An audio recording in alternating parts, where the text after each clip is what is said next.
Alors, on est dans la période du mois de Elul, comme vous le savez. On est ce soir le 3, non le 4. 4 Elul. Et donc, on a commencé les slichot depuis... 3. Non, 4. Depuis quel matin on a commencé les slichot? Lundi. T'as rien demandé, toi. Hein? C'est le 3. 3. On a fait 2 déjà. C'est le 3 depuis. Voilà. Hein? Non mais je veux savoir qu'est-ce qui est marqué, moi je veux savoir ce que vous avez fait. On a fait 2. On avait fait 2, Razak. Ok. 7h15. Bien. C'est pas des slichot, 7h15. Alors, donc toute cette période dans laquelle nous venons de rentrer, c'est donc une période de Teshuvah, n'est-ce pas? Ça veut dire que on va arriver à Rosh Hashanah et à Kippour, on va être jugé, on aura l'occasion d'en reparler tranquillement, ok? Maintenant, nous, pour l'instant, qu'est-ce qu'on fait? On se prépare. D'accord? Bien. Alors, notre premier cours donc, de cette période, je voudrais le dédier à on va dire à une approche un peu originale de cette notion de Teshuvah. La Teshuvah, ça passe par un certain nombre de phases. D'après le Rambam, Maïmonide, pour faire Teshuvah, il faut plusieurs choses. Premièrement, il faut accepter qu'on a mal fait. Ce qui est déjà pas évident. D'accord? En général, quand vous dites à quelqu'un, je ne parle pas maintenant d'Avera ou pas, ou de faute par rapport à Dieu, vous reprochez à quelqu'un, t'as fait ceci, t'as fait cela, premier réflexe, non, il se défend. Ah non, mais pas du tout, ah non, mais viens, je t'explique, ah non, mais à cause de ceci, à cause de cela, etc. Donc, pour que ça commence, il faut d'abord admettre qu'on a mal fait. Ok? Par exemple, je sais pas, moi, quelqu'un qui a volé, bah, il faut qu'il dise j'ai volé. Si le voleur n'avoue pas qu'il a volé, il pourra jamais faire Teshuvah. Et ça, je crois que c'est la première étape, mais c'est peut-être la plus dure. La plus dure, c'est d'admettre qu'on a mal fait. D'accord? Maintenant, après, on peut discuter, qu'est-ce que c'est bien faire, qu'est-ce que c'est mal faire, etc. Évidemment. Mais à un moment, je dois accepter, si mon projet c'est d'arriver à Dieu le jour de Kippour et de lui demander pardon, je ne peux demander pardon que quand j'avoue avoir mal agi. Imaginez que j'ai blessé quelqu'un, d'accord, je lui ai fait de la peine, je lui ai fait honte, ce que vous voulez, je manquais de respect, et puis je viens m'excuser.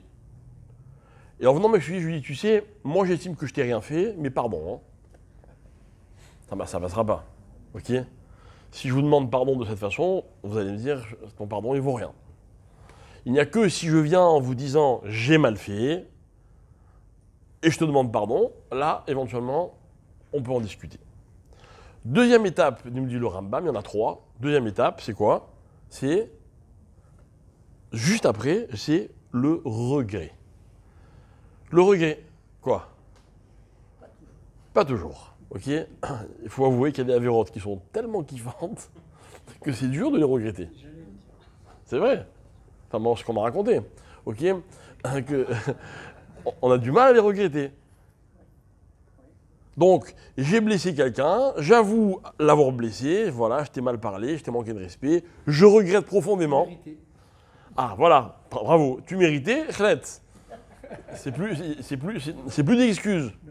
Non, je regrette de l'avoir dit. J'aurais pas dû te le dire.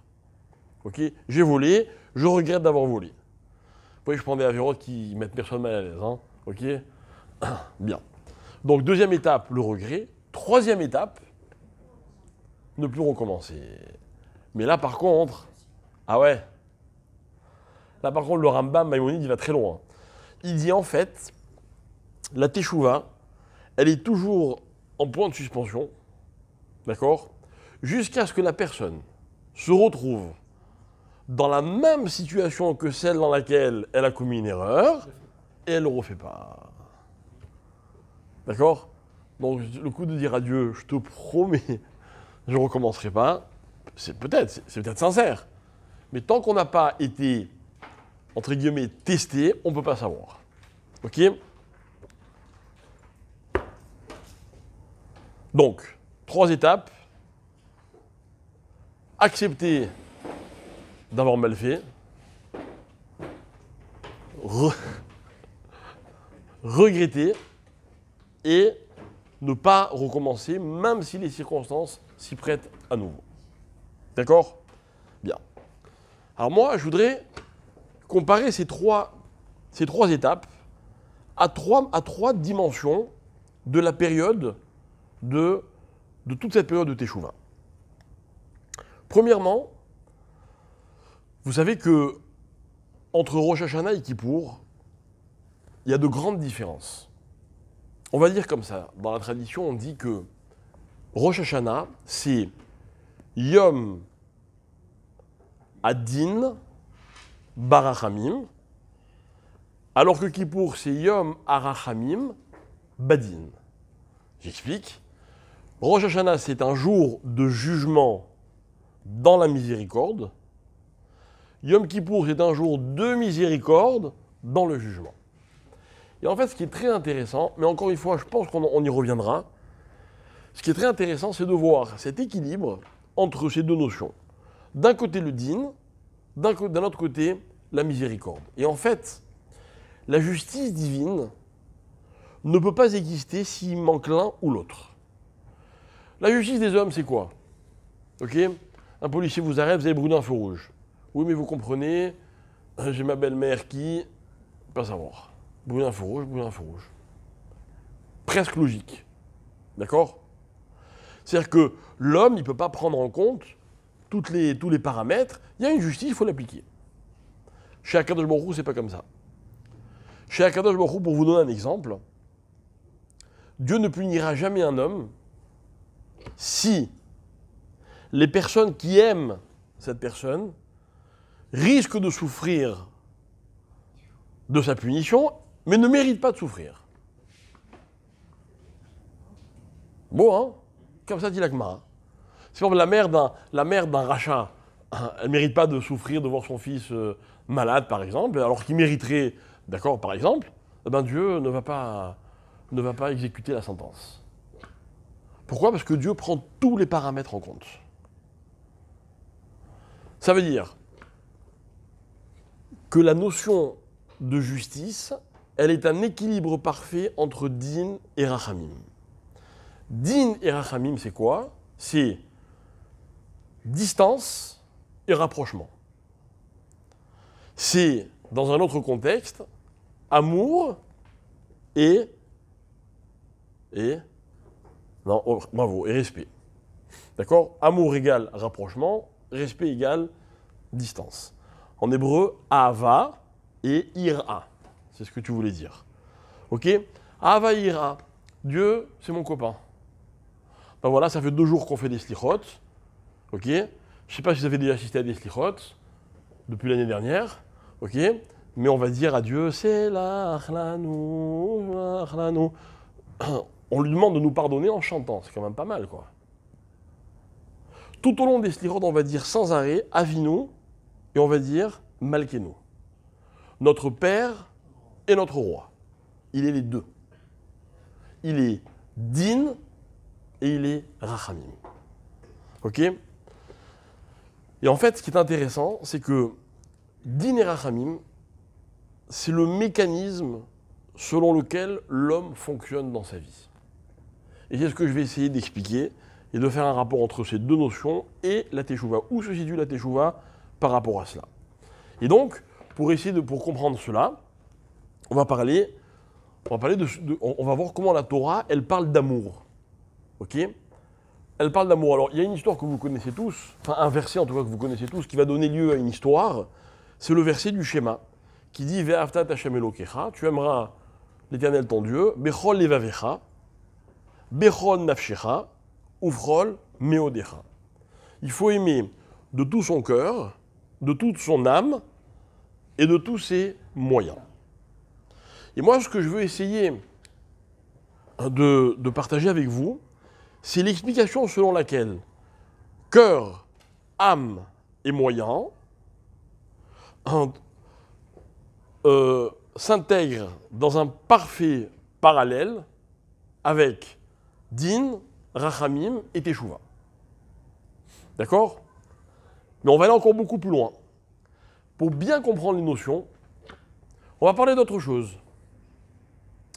On va parler du mariage. Mais attention, ce soir, je ne vais pas vous embêter. Je vais parler du mariage au niveau technique. Comment fonctionne un mariage? Vous avez déjà assisté à un mariage? Oui. Comment ça se passe? Il y a des étapes dans un mariage, un peu comme la teshuva.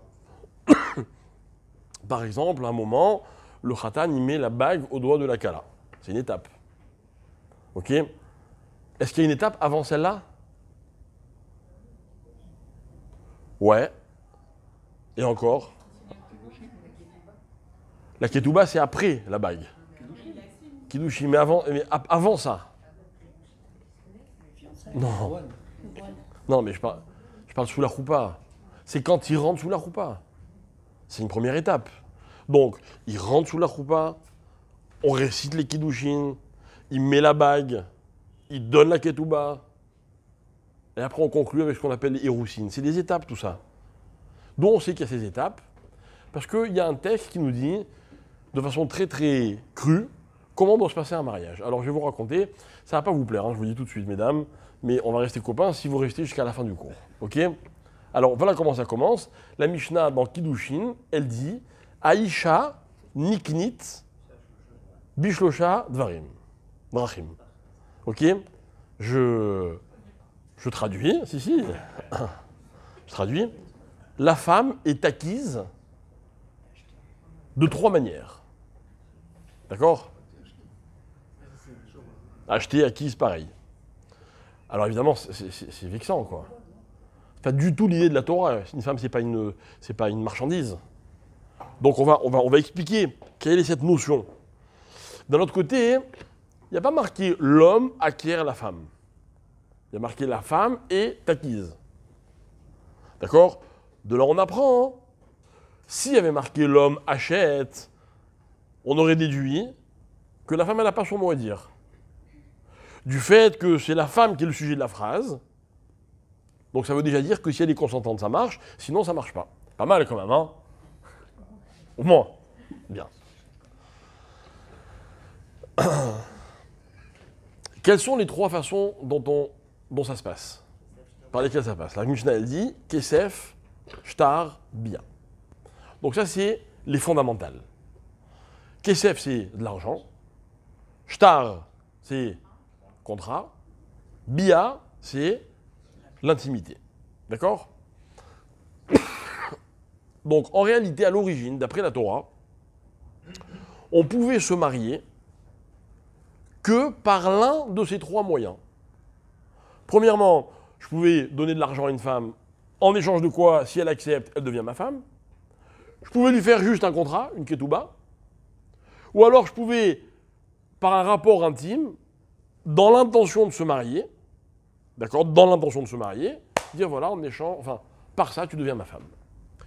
Viennent les chachamim, non, c'est pas comme ça que ça va marcher. On va faire les 3. On va faire les 3. Mais comme on n'est pas vraiment sûr de la définition de chacun des 3, donc on va faire et la choupa, et les kiddushin, et les roussines, et la bague, et le... Oui, on fait la totale pour être sûr d'avoir rempli tous les critères.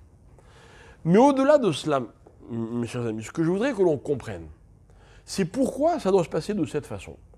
Quel est le message de la Torah? Qu'est-ce que la Torah, elle veut, qui est comme démarche de la part de l'homme et de la femme, et surtout de la part de l'homme, pour que une femme devienne son épouse?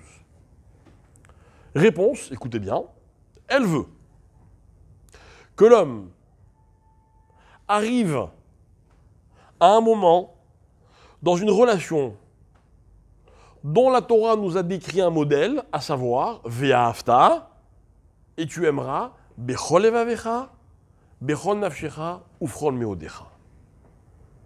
Moi, je vous l'ai toujours dit, ok, à vous, à d'autres, je le répète dès que je peux.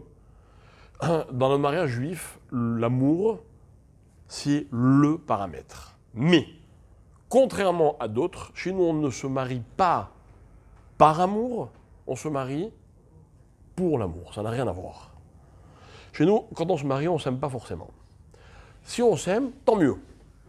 Tant mieux, on n'a rien contre, hein, mais ce n'est pas le but. Le but, c'est que par le mariage, on arrive à l'amour. Alors, quel amour? Un amour parfait. Un amour de cœur, un amour d'âme et un amour de moyens. Si vous voulez, je peux le dire un peu différemment.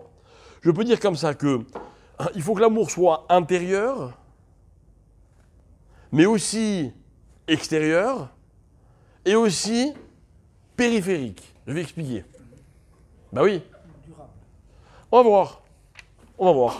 La Torah me dit comme ça. La brioute. La Torah, elle dit, pour aimer, ok, il faut d'abord bechol levavecha de tout ton cœur. Vous savez, mesdames et messieurs, que où on aime de tout son cœur, mais de tout son cœur, hein, ou alors on n'aime pas. On est très très exigeants, nous. Hein. Nous, les amours à 99,9%, ça ne nous convient pas. On veut Bechol Leva Vecha. Bechol Leva Vecha, ça va être quoi? Alors écoutez bien. Ça va être, selon les Chachamim, parce qu'il y a des divergences très intéressantes. De toute façon, vous comprenez qu'on est dans le sentiment, puisque le verset commence par Ve'afta. Mais le sentiment, on va lui donner deux caractéristiques qui peuvent s'entrechoquer ou qui peuvent au contraire se compléter. Premièrement, on va parler de l'émotion. Puisque le cœur, c'est quand même le siège des émotions, n'est-ce pas? Mais, rappelez-vous autre chose, c'est que d'après la Torah, le cœur, c'est également le siège de l'intelligence. Pourquoi? Parce que les capacités intellectuelles d'un individu sont toujours soumises à la passion ou à l'envie ou à la motivation du cœur. Rappelez-vous, j'ai donné cet exemple plusieurs fois. Un enfant, il est bon en langue, il est nul en maths. Il est bête ou il est intelligent? Décidez. Si vous me dites il est bête, je vous dis mais il est bon en langue. Si vous me dites il est intelligent, je dis mais il est nul en maths. Ça n'a rien à voir. Il est motivé dans cette discipline et il n'est pas motivé dans cette autre discipline. Le fait qu'il soit motivé, alors ça lui permet d'exploiter ses capacités intellectuelles. En d'autres termes, il ne faut pas se forcer, mes chers amis. Quand quelque chose ne nous plaît pas, on ne peut pas être bon, c'est pas possible. On peut forcer, un jour, la nature reprend dessus. Et la nature, c'est la capacité intellectuelle. Mais attention, elles sont conditionnées par le cœur. Viens, la Torah me dit, attention, tu dois aimer Bechol Levavecha. Il faut aimer, quoi. Il faut que ce soit possible. Il faut que ce soit possible. Vous ne pouvez pas aimer quelqu'un que vous n'avez pas envie d'aimer. Ah, je vous ai donné une belle porte de sortie, là. Hein. Mais vous savez que, par exemple, dans les milieux les plus fermés, hein, il y a certaines chassidoutes, certains milieux chassidiques, où je vais vous expliquer comment se passe le mariage.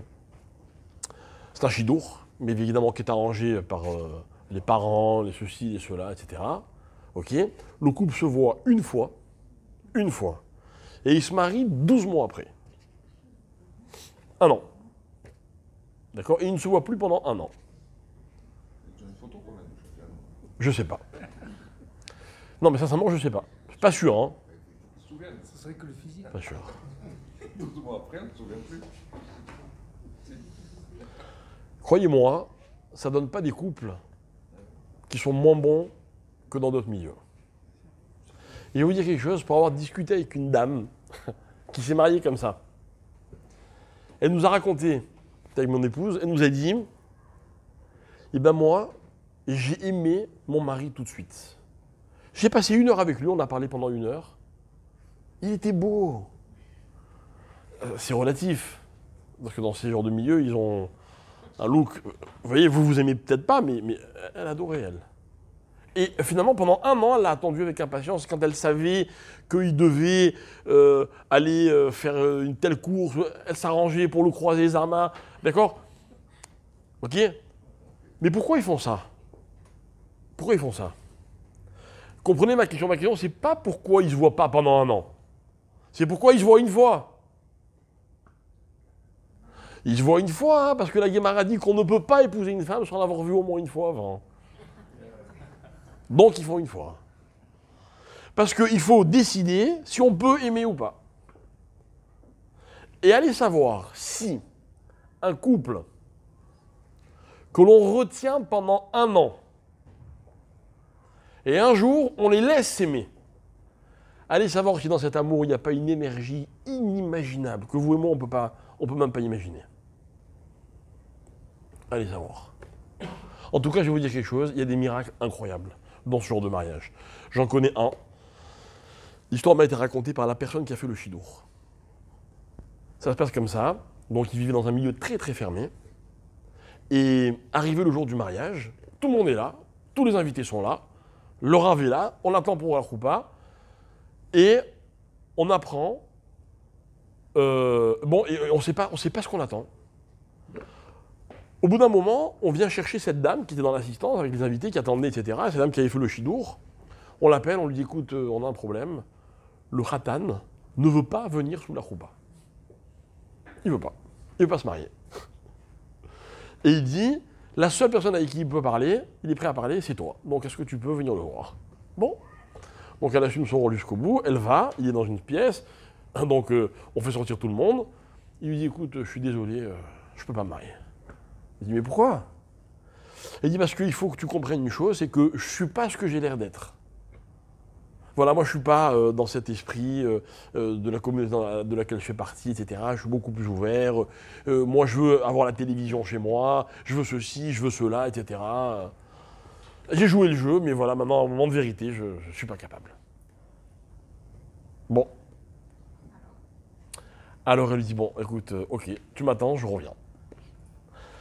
Elle va vers la Kala, elle fait sortir tout le monde, et elle lui raconte la vérité. Elle dit, écoute, voilà, on a un gros problème. Il ne veut pas se marier. Il ne veut pas se marier parce qu'en fait, il n'est pas du tout ce que tu crois, et ceci et cela. Et elle me raconte, c'est elle qui m'a raconté, je me rappelle encore, d'accord? Ça se passait en Belgique, à Anvers. Elle se met à pleurer, la Kala. Elle lui dit, c'est incroyable. C'est incroyable. Je suis exactement dans le même état d'esprit que lui. D'accord? J'ai prié pendant 1 an pour que Dieu casse ce chidour. Mais j'étais prête à y aller. Elle n'était plus... Mais va lui dire que je suis... Bref. Elle arrive à la convaincre. Elle, cette femme-là, elle arrive à convaincre le khatan. Il se marie. Après le mariage, il y a ce qu'on appelle le cheder ichoud. Le cheder ichoud, c'est dans les communautés ashkénazes, le couple s'isole pendant 1/4 d'heure, 20 minutes, etc. Pour un tas de raisons halachiques, d'accord? Le cheder ichoud, je crois qu'il a duré 4 heures, je ne me trompe pas. Il n'y a pas une soirée, il y avait une soirée sans le khatan et la kala. Genre, ils ne voulaient plus se lâcher. D'accord? Ils étaient matim, comme on dit, correspondaient à tous les points de vue. Pourquoi je vous raconte cette histoire? Évidemment, on raconte toujours que des belles histoires. Mais il faut savoir que ces gens-là, ils se marient d'une façon qui nous dépasse complètement. Eux, ils font un mariage selon la halakha. Et je peux vous garantir une chose. Ce sont des couples qui s'aiment. Qui ne savent pas moins que les autres ce que c'est que l'amour. D'accord? Revenons à ce que nous disions. Bechol et Vavera, 2 versions, 2 explications. Ou c'est le côté émotionnel, donc tout simplement l'émotion, la passion, ou alors, comme on l'a expliqué, le sechel. Ça veut dire que l'intellect de l'homme qui est motivé par ses émotions. D'accord? Ensuite, la Torah dit, il faut aimer Bechol Nafshecha, de toute ton âme. L'âme, c'est quoi? L'âme, c'est la vie. L'âme, c'est quand on parle d'âme, quand l'âme, elle est dans le corps. Le jour où elle n'est plus dans le corps, bon, il n'y a plus de vie. D'accord? Donc il faut aimer Dieu Bechol Nafshecha, il faut être prêt à lui donner notre âme. mais en fait, il faut les prêts à lui donner notre vie, donc notre corps, quoi. Donc, vous voyez, il y a une petite ambiguïté. Et en fait, Bechol Nafshecha, pardon, de toute ton âme, c'est le côté physique, visible et charnel de la personne, qu'il faut savoir aimer aussi. C'est-à-dire qu'un amour, ok, c'est aussi quelque chose de physique, c'est pas que émotionnel. D'accord? C'est un échange. Mais un échange physique, ça peut être dans l'intimité, tout ce à quoi on peut penser, ou de charnel, mais ça peut être aussi un échange physique, où un mari, je sais pas moi, il va rassurer sa femme, et sa femme va le protéger, l'un il va amener la parnassa, l'autre il va... Vous voyez, je sais pas tous les échanges qu'il peut y avoir, quoi, qui sont l'organisation de la vie, nafshecha. Et quand la Torah elle me dit, tu dois aimer bechol nafshecha, c'est-à-dire je dois donner pour aimer, si j'aime, je donne toute ma vie. Donc j'organise toute ma vie tourne autour de cette personne que j'aime. Imaginons un couple dans lequel on partage la vie à tant de pourcentage. C'est pas possible. Rappelez-vous l'exemple que je vous avais raconté un jour, je ne sais pas si c'était ici. C'était un couple qui s'était marié, qui s'était connu en boîte. Pourquoi ils s'étaient connus en boîte? Parce qu'ils adoraient danser les deux. Donc ils sortaient souvent et ils se sont vus une fois, deux fois, trois fois, ils décident de se marier. Et avant de se marier, le gars il dit à la fille, il dit écoute, je t'avertis une chose, voilà, moi, pour moi danser c'est une vraie passion. Donc toute ma vie, que tu l'intègres bien, toute ma vie, j'irai au moins une fois par semaine danser. Maintenant toi, au début tu vas venir avec moi, mais sache une chose, c'est que si un jour toi t'arrêtes, moi je continuerai. Et elle lui dit d'accord, il n'y a pas de problème. Et ils se marient. Et pendant 6 mois, ils sortent ensemble en boîte toutes les semaines. Puis au bout d'un moment, la femme, ça commence un peu elle a moins d'attrait pour ça. Peut-être qu'elle tombe enceinte, j'en sais rien, etc. Et lui, il continue à y aller tout seul. Donc une soirée par semaine. Au bout de quelques temps, elle venait plus avec lui. Il était seul. Il dansait en boîte de nuit. Et après vous, qu'est-ce qui s'est passé? Voilà. Ils ont divorcé. Le couple n'a pas pu tenir. C'est pas possible, quoi. Quand on ne partage pas toute sa vie, c'est pas une relation. Moi, j'ai reçu un jour un couple, et naïvement, elle me dit oui, mon mari, dans ses mails, je sais pas quoi, etc. Je dis, ben, t'as qu'à vérifier. Elle me dit, mais je peux pas vérifier, il y a un code. Sur place, je leur ai dit, ah, bah écoute, on va s'arrêter là, vous pouvez repartir, j'ai rien à vous dire. Et il me dit, c'est quoi? Je lui dis, mais ça veut dire quoi? T'as un code, il y a un territoire dans lequel ta femme, elle ne peut pas rentrer. C'est pas un couple. Donc débrouillez-vous, je suis pas là, je peux pas vous aider. J'ai aucun moyen de vous aider. Ok? C'est-à-dire que s'il y a une partie des nafshecha, c'est-à-dire de ta vie, de l'organisation de ta vie, dans lequel l'autre il n'a pas accès, qui n'appartient qu'à toi, alors c'est pas bechol nafshecha. Donc c'est pas possible. Et enfin, bechol meodecha. Tout est bien, tout ce que tu possèdes. Ok? C'est quoi tout ce que tu possèdes? Je vais vous la faire courte. Dans un couple, ça n'existe pas ce qui est à moi et ce qui est à l'autre. Ça n'existe pas. Je comprends qu'il faut un peu de temps pour s'organiser, pour intégrer des choses, mais à terme, c'est pas possible. Ça c'est à moi, ça c'est à toi. Maintenant que dans un couple, on veuille chacun se dire, bon ok, ça c'est pour toi, dépense comme tu veux, ça machin, ça existe, j'ai pas de problème. Quand c'est accepté, comment dire, pleinement par les deux, ok. Mais de dire c'est à moi, je te donne, je te reprends, je te ceci, je te cela, ça veut rien dire. On n'est plus dans le bechol meodecha. Aimer quelqu'un, c'est l'aimer de tous ses moyens, c'est-à-dire que tout ce que j'ai, c'est à nous deux. Maintenant, encore une fois, il y a des couples, on se protège parce qu'il pourrait qu'un jour, Dieu préserve. Tout ça, je peux comprendre. Mais quand on est marié, il n'y a pas de séparation. Ce qui est à l'un est à l'autre. Ok, là aussi, on a souvent comme ça des couples qui viennent nous voir, etc. L'un, il ne sait pas combien l'autre il gagne, l'autre, il ne sait pas combien l'autre elle gagne, etc. Alors, il ne faut surtout pas que ça se sache. Je dis, moi, je voulais que je vous fasse, je ne peux pas vous aider. Je peux pas, quoi. Il n'y a pas les conditions pour qu'il y ait une relation normale. Je peux pas aider, je suis désolé. C'est pas possible. Maintenant, je sais que, encore une fois, je suis réaliste. Je sais comment ça se passe. Au moins qu'on me dise, ok, à terme, on va y arriver. Mais ceux qui me disent, ah non, non, c'est comme ça pourra jamais être autrement. Peut-être qu'il y a des gens plus compétents que moi, mais en tout cas, moi, je ne peux pas aider dans ces conditions. D'accord? C'est pas moi qui le dis, c'est la Torah. Bechol evavecha, bechol nafshecha, bechol meodecha. De la même manière que je peux aimer ma femme si je l'aime de tout mon cœur, et que je ne laisse pas une zone de mon cœur pour aimer quelqu'un d'autre, par exemple. Ça, vous comprenez, hein? Ça, c'est facile à comprendre. Hein? Et bien, bechol nafshecha et bechol meodecha, c'est pareil. Vous voyez? C'est absolu. Ok? Bien. Alors, ça, c'était la partie facile. Ok? La partie un peu plus technique, c'est les trois moyens, les trois façons de se marier. Kesef, shtar et bia. L'argent. Alors c'est quoi l'argent? Comment ça se passe l'argent de nos jours dans un mariage? Non, laisse tomber, merci, c'est pas ça. Puis on s'est fermé la clé. Ah, ok. Merci. Alors, c'est quoi l'argent? Ah, techniquement, c'est la bague. Mais je voudrais qu'on comprenne l'esprit.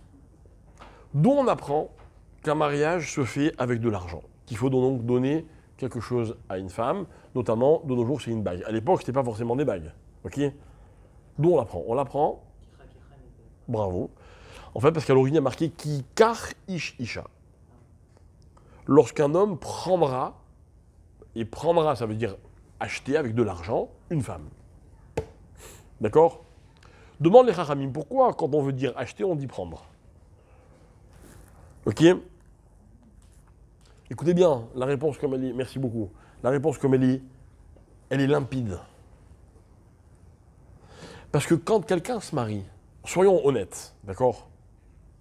Ok, un jour on va s'aimer à la folie, on va faire plus qu'un, etc. D'accord, mais en attendant, à l'origine, quand on se marie, c'est pour prendre. Pour prendre. C'est-à-dire que, imaginez que physiquement, vous plaisiez vraiment à quelqu'un et qu'il vous épouse, parce que physiquement, vous ne l'avez plus. Bah, c'est quelque part, il a envie de prendre ce physique qui lui a plu. Vous êtes super intelligent ou intelligente, ok, vous avez séduit la personne qui est en face de vous, ou bien vous avez telle ou telle qualité. La personne, elle veut ces qualités pour elle. Elle veut prendre. On est tous des preneurs. Mais la Torah, elle accepte. C'est la règle du jeu. On est des preneurs. Attention, hein. Moi, je vous dis tout de suite, ceux qui ne sont pas encore mariés, ne faites pas les malins. Hein. Vous dites, non, moi, je veux quelqu'un qui est là que pour me donner. D'accord? Sinon, on en repart dans quelques années et rien n'aura changé. Dieu préserve. Non, non, vous allez prendre quelqu'un qui veut prendre. Vous allez épouser quelqu'un qui veut prendre. Et vous aussi, vous allez prendre. C'est pas grave. À une condition. C'est qu'on sache, c'est qu'on comprenne la notion de prendre. C'est que dans la vie, on peut tout prendre à condition de tout donner. C'est que celui qui s'est donné, ben, il peut prendre. Voilà. Vous voyez? Maintenant, le problème, c'est que dans la vie, souvent, on commence par prendre avant de donner. Ok, c'est pas grave. Mais il y a un moment où il faut donner. Et quand un mari sous la choupa, il donne, et c'est le premier acte qu'il accomplit dans sa vie d'homme marié, c'est-à-dire qu'il veut exprimer par là que quoi? Que même s'il va prendre, il va être preneur, il faut que les hommes sont encore plus preneurs que les femmes. Encore une fois, c'est la nature. Mais il est conscient que la condition, c'est aussi d'être un donneur. Et faites-moi confiance, quand vous avez perçu chez quelqu'un qu'il est capable de donner, hein, ben laissez-le prendre tout ce qu'il veut. À condition qu'il sache donner. Donc voilà, c'est ça Kesef. Kesef, on n'était pas en train de parler de somme ou d'arrangement. Non, non. Un Kesef, cette notion. Kesef, c'est une notion qu'on se donne et qu'on se reprend. Vous voyez? Kesef, c'est l'argent, c'est, comment on dit, ça circule constamment. Normal. Voilà, ça s'échange. D'ailleurs, en général, l'argent, c'est une monnaie d'échange. Parce que quelque chose d'autre nous intéresse. Okay, l'argent n'a de valeur que parce qu'il me permet de me procurer ce que je veux vraiment. Ce n'est pas d'amasser des sommes d'argent, il n'y a pas d'intérêt. c'est parce que ça peut me procurer ce qui me plaît. Donc c'est de l'échange. Donc première notion, kesef. Tu sais donner, tu pourras prendre. Ok? Donc vous avez compris que la notion d'acheter, isha niknit, on n'est plus dans l'achat d'une marchandise de préserve. Non, on est dans l'échange. Dans l'échange. Moi je vais vous dire quelque chose, moi je marie souvent des couples. Mais un mariage c'est un échange. D'ailleurs le premier qui donne, à qui on exige de donner, c'est le khatan. Pourquoi? Parce qu'on va arriver à la deuxième notion, la notion de shtar. Shtar, c'est un contrat. Alors, je voudrais expliquer aux dames, parce que les maris, enfin ceux qui sont mariés le savent déjà, les autres vont bientôt le savoir, si je veux. Mais sous la choupa, mesdames, mesdemoiselles, on va vous donner une ketouba. Vous êtes très émus, vous l'attrapez avec le khatan, la photo, machin, etc. Vous ne savez pas très bien ce qu'il y a marqué dedans, n'est-ce pas? On aurait pu vous rouler, quoi, hein, si on veut, on peut. D'accord? Bon. En plus, vous êtes en araméen, voilà, exactement. Mais non, je vous explique, parce que c'est important que vous sachiez. Il y a un mot-clé dans ce contrat. Un mot-clé. C'est l'engagement. L'homme s'engage. Peu importe à quoi il s'engage. Vous voulez que je vous dise, il s'engage à vous vêtir, à vous nourrir, mais on s'en fout. On s'en fout. Il s'engage. Ah, c'est beau un homme qui s'engage, hein? Mais la Torah, elle est très réaliste. Elle dit, attends, tu t'engages? Ok, tu le mets par écrit, s'il te plaît. C'est fou. C'est-à-dire que regardez comme la Torah elle est forte. Elle connaît l'homme. Moi, je vais vous dire quelque chose. J'ai jamais vu un marié qui n'était pas prêt à s'engager à tout le jour du mariage. Ah ouais. Le lendemain, je ne sais pas ce qui se passe. Je suis plus là. Mais c'est marqué, noir sur blanc. Il a signé le mec. D'accord? C'est-à-dire que s'il n'est pas prêt à l'écrire, à le signer devant 2 témoins, il n'y a pas de mariage. D'accord? Vous avez compris l'histoire du din. On va revenir. On va revenir dans un instant à notre période de Elul, puisque c'est ça le sujet du cours, n'est-ce pas? Mais il n'y a pas d'engagement par écrit, il n'y a pas de mariage. Ok? Alors là, pour l'instant, on est dans quoi? Kesef, on était dans Bechol Meodecha, tout ce qui est financier, machin, etc., qu'on a expliqué, d'accord? Et Shtar, c'est quoi d'après vous? C'est Bechol Evavecha ou Bechol Nafshecha? De tout ton cœur ou de toute ton âme? Hein? Pourquoi ton cœur? C'est ton cœur, hein, la réponse. Hein? Non mais pourquoi c'est le cœur? Quel rapport entre le cœur et l'engagement? Parce que vous vous rappelez que d'après certains, hein, le cœur, c'est le siège de l'intelligence. Ok? Et en fait, regardez comme c'est simple. Le cœur envie. Ok? Rachid dit comme il dit, les yeux voient, le cœur envie, l'esprit décide. L'esprit décide, c'est pareil que l'engagement, c'est une décision. Ok? En général, quelqu'un s'engage parce qu'il est motivé. Donc il y a une émotion, ok, qui fait qu'il est prêt à s'engager. D'accord? Eh bien c'est ça, Bechol Evavecha. Bechol Evavecha, on n'a pas besoin qu'un homme ou une femme il soit fou amoureux, la passion, etc. Moi je ne suis pas très vieux, hein, mais j'en ai vu des mariages passionnés. Ils me font très peur, très très peur. Et malheureusement, je ne me suis jamais trompé. Jamais trompé. Un mariage, plus il est animé par la passion, et plus c'est un mariage à risque. Parce qu'une passion, ça va, ça vient. On ne va pas être aussi catégorique que vous, hein, mais ça monte, ça descend. Vous voyez? Les couples passionnés sont des couples, moi je vous dis en tant que rabbin, hein, c'est les couples qui vous dérangent le plus. Et vous savez pourquoi ils vous dérangent? Parce qu'ils vous appellent quand c'est la catastrophe, vous vous impliquez et vous n'entendez plus parler d'eux. Parce qu'entre-temps, ça s'est arrangé. Mais dans 6 mois, vous savez qu'ils vont revenir. Vous comprenez le schéma? J'exagère un peu, mais c'est pas loin de ça. Donc chez nous, la passion, l'émotion n'a de sens que parce qu'elle mène à l'engagement. C'est-à-dire que si moi, demain, j'ai un couple de passionnés qui vient me voir, si je ne suis pas sympa, je peux leur dire une chose. Et vous êtes engagés, ne cassez pas la tête. Vous êtes engagés, point, c'est tout. Mais la Torah, elle sait que si une passion, elle n'amène pas vers un engagement, elle part en fumée, il ne reste plus rien. D'accord? Troisième notion, Bechol Nafshecha. Quel était le troisième moyen de sceller un mariage? Bia. Ça veut dire quoi, Bia? Bia, c'est le rapport physique. Alors là, on est dans une autre dimension parce que, évidemment, les plus ignorants croient que la Torah, elle en a fait un sujet tabou. Ce n'est pas du tout le cas, mais ce n'est pas non plus ce qu'on peut croire. D'accord? Évidemment, première mitzvah de la Torah, c'est la procréation. Tout le monde sait, ça passe par un acte. Okay, un acte qui est d'ailleurs un acte très, très, très symbolique, dans le sens où ça peut être la plus grande mitzvah ou la plus grande avéra, le même acte.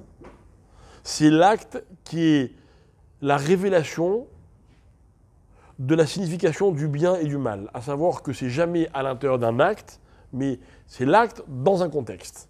Bref, il y a un échange physique, intime, à propos duquel il y a des règles. C'est fou comme la Torah, elle rentre dans les détails. Vous savez, par exemple, la Torah, la Gemara dit quelque chose de très intéressant. J'ai pas trop l'habitude de parler de ça, mais je veux qu'on comprenne l'idée, le message. La Torah, elle dit, par exemple, elle va parler des fréquences que doit respecter un couple dans ses rapports intimes. Et elle va dire, par exemple, dans certains cas, parce qu'il y a plein de cas, bref, elle va dire, par exemple, dans certains cas, au moins une fois par semaine. Quand? Vendredi soir à minuit.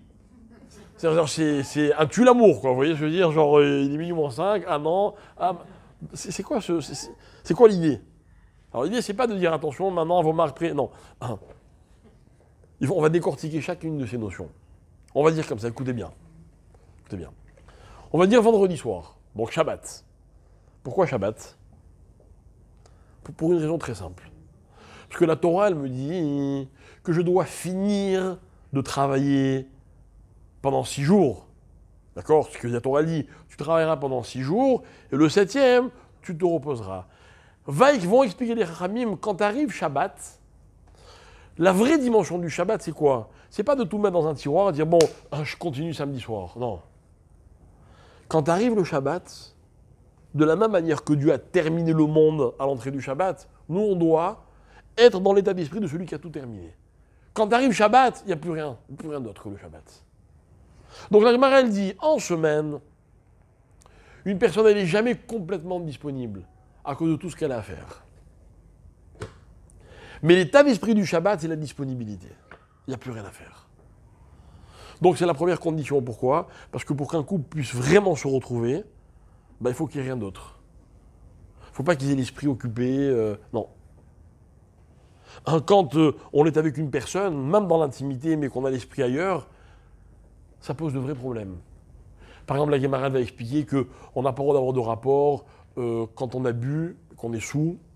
Pourquoi? Parce qu'il n'y a pas de communion d'esprit à ce moment-là. On n'a pas le droit d'avoir de rapport quand il y en a un des deux qui dort. Parce qu'il faut qu'on soit tous les deux en éveil, donc concernés l'un par l'autre, etc., etc. Il y a un tas de conditions. Ce sont des halakhot qu'il faut connaître. Mais là, je ne suis pas dans les halakhot, je suis dans les conseils. Vendredi soir. La nuit. Pourquoi la nuit? Pourquoi la nuit? Parce que l'homme ne peut pas ne pas prendre en compte ce qu'il voit. Pour que l'homme puisse ne pas prendre en compte, il faut qu'il ne voit pas. Et ça, c'est la magie de l'obscurité. Quand vous éteignez la lumière, vous ne voyez plus rien. Donc plus rien n'existe. Donc quand deux personnes sont dans l'intimité et qu'il fait noir, même s'il y a un tas de choses autour d'eux, ils ne les voient pas. Vous voyez? Vous avez compris, on est en train d'extraire tout ce qui peut être une distance ou une séparation entre un homme et sa femme. Et la Gemara continue, elle dit, et pourquoi à minuit? À minuit, alors c'est très intéressant. La Gemara dit parce que minuit, c'est le moment de la nuit où ceux qui se couchent tard sont déjà couchés et ceux qui se lèvent tôt ne sont pas encore levés. Et alors, il faut comprendre qu'à l'époque, les cloisons des maisons n'étaient pas comme aujourd'hui et on entendait tout ce qui se passait dehors. Voilà. Et la Gemara dit, il ne faut pas. Il ne faut pas qu'un homme et une femme soient ensemble et qu'ils entendent ce que la voisine elle dit ou ce que le voisin il dit. C'est pas bon. Pourquoi? Parce que c'est pas ça l'intimité. Parce que si vous m'avez bien suivi, les trois conditions, c'est quoi? C'est que dans l'intimité, physique, il faut qu'il n'y ait rien d'autre que le couple. Rien. On a tout extrait. Vous comprenez, c'est un travail. Eh oui. Mais moi, je suis désolé, mais sans rentrer dans l'intimité des couples, quand vous voyez des couples au restaurant et qu'ils ne se parlent pas, ou bien ils sont chacun sur leur portable, ou bien... Ça ne me regarde pas ce qui se passe chez eux, hein, mais j'ai de la peine, quoi. J'ai l'impression qu'il n'y a pas d'intimité, quoi. Moi, on m'a toujours appris une chose, c'est qu'un couple, c'est des moments dans lesquels il n'y a rien d'autre qui existe. C'est rien d'autre qui existe, c'est ni les problèmes qu'on a, ni les plaisirs, ni les enfants, ni rien, hein. Il n'y a que le couple. Maintenant, vous avez des couples à qui on a appris à le faire, ils savent le faire. D'autres couples qui ne savent pas le faire, c'est un problème. C'est un problème. Vous savez, moi j'ai toujours eu un père et des parents très occupés. D'accord ? Eh bien, je peux vous dire une chose, c'est que je me rappelle depuis que je suis enfant, mes parents, des fois, ils disparaissaient pendant 24 heures, 48 heures. On savait, ça arrivait tous les quelques temps, ok, ils prenaient 2 jours.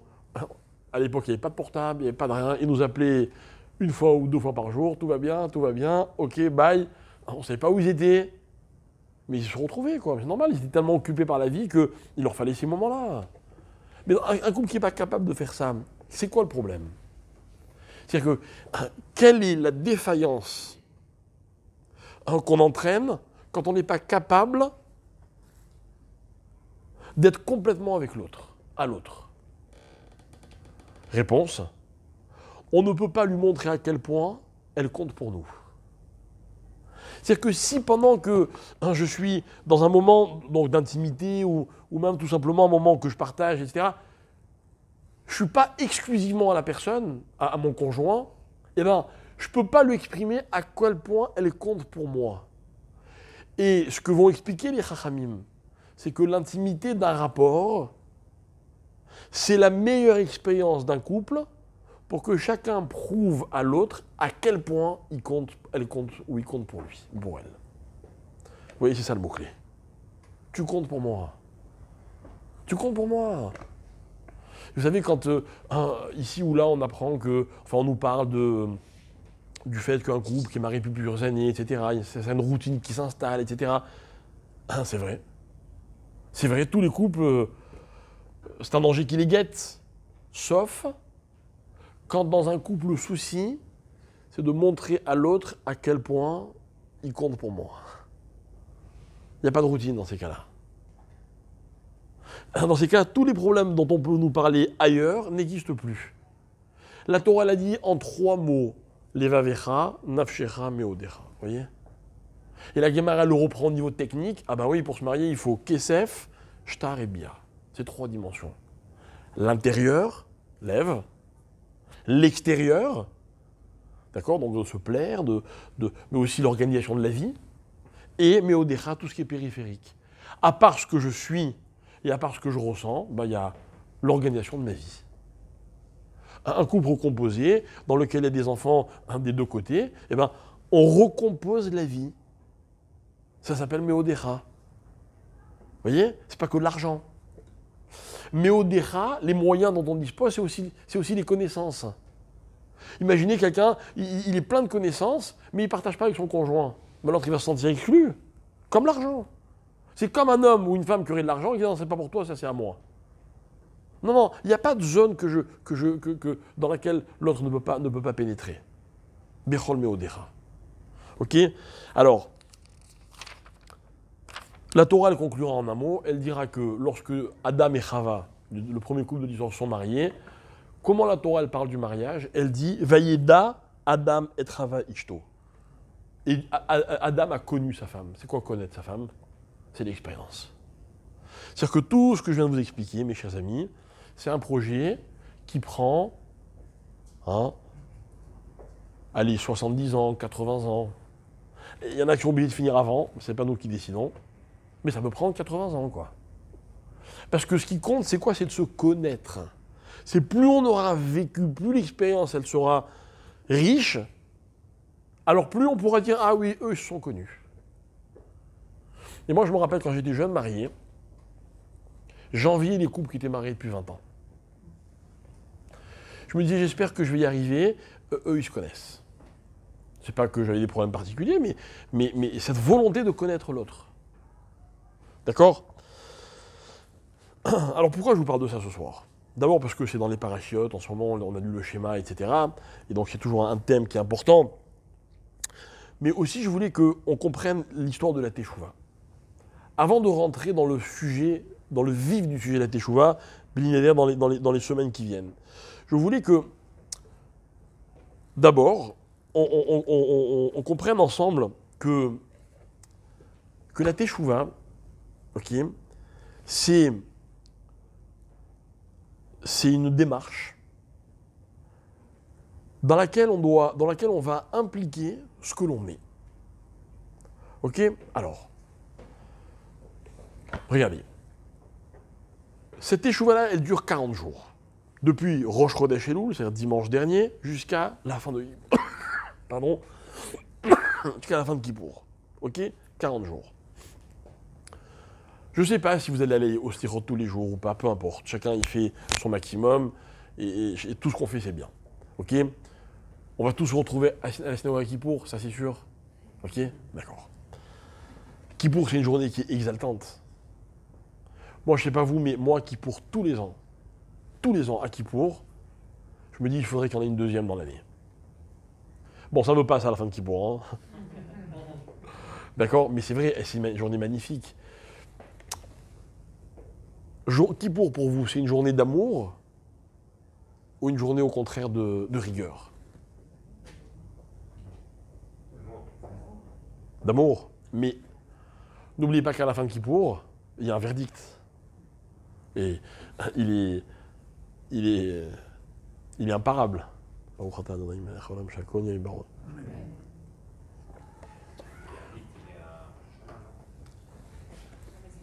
Ouais, mais c'est scellé à Kippour. C'est te signale que c'est à Kippour qu'on va jeûner, qu'on va, on va quitter toute la dimension matérielle et physique, parce que voilà. Oui, d'accord, mais Kippour, ça reste le summum, quoi, c'est le zénith. De rigueur. Vous savez quoi, je vais vous poser la question différemment. Écoutez bien, parce que ce n'est pas la réponse qui m'intéresse. J'aimerais juste que vous vous posiez la question le jour de Kippour.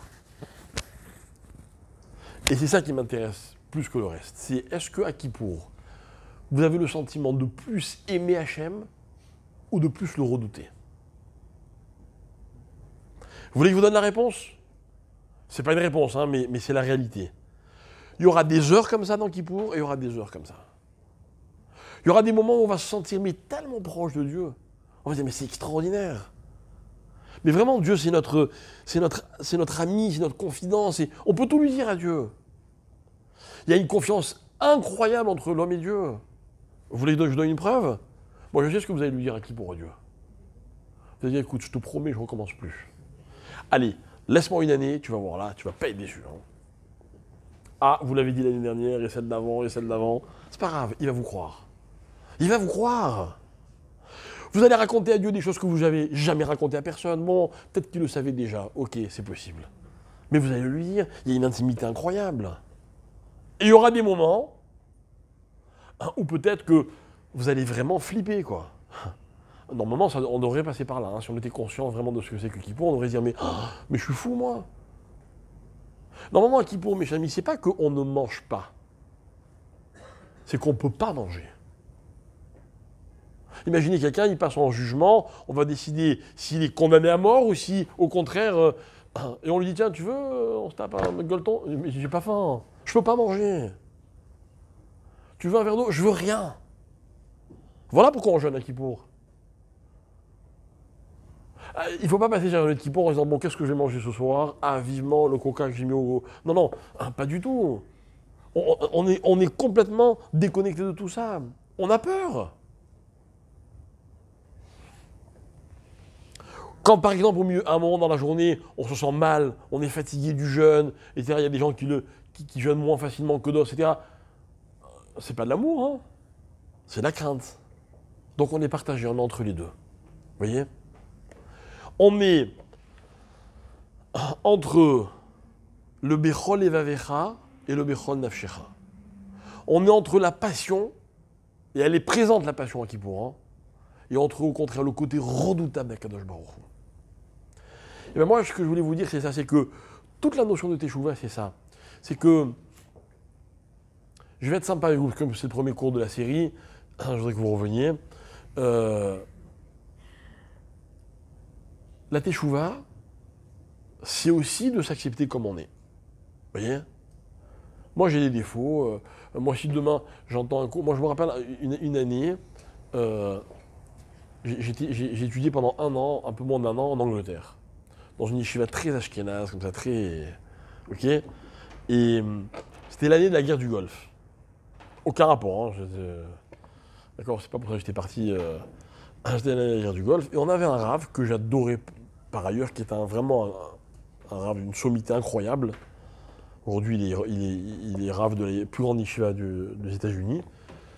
Et il nous faisait, comme ça, toutes les semaines, il nous faisait ce qu'on appelle en yiddish un shmouss, ça veut dire, il nous rentrait dedans, quoi. Vous voyez, il nous faisait du moussard. Et en un mot, il nous disait, si il y a la guerre, c'est à cause de nous, ok, on respecte rien, on est des nuls, on est machin, etc. Et moi, la vérité, ça ne me convenait pas. Et un jour, je suis allé le voir. Je lui ai dit, oh, vous avez fini de nous taper dessus? Alors, j'avais aimé, parce qu'il m'avait dit, mais tu veux que je te dise quoi? Que t'es le meilleur? Et si je te dis que t'es le meilleur, on va gagner quoi? Je dis, non, t'as des défauts, ben je suis là pour te les rappeler.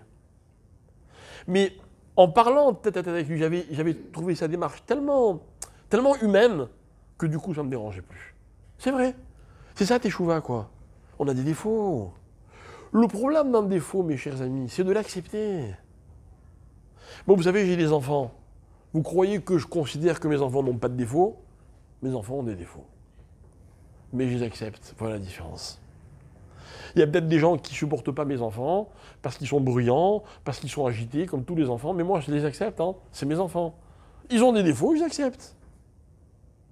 Si j'aime quelqu'un, j'accepte ses défauts. Ben, comme je m'aime, j'accepte mes défauts. Mais je dois les avouer. Et en fait, moi, ce que je voudrais, et ça va être ma conclusion, on a parlé de 3 paramètres. On a parlé de la passion, ok. On a parlé de la réflexion, de tout ce qui est l'organisation de la vie, etc. On a parlé des biens, on a parlé de l'engagement.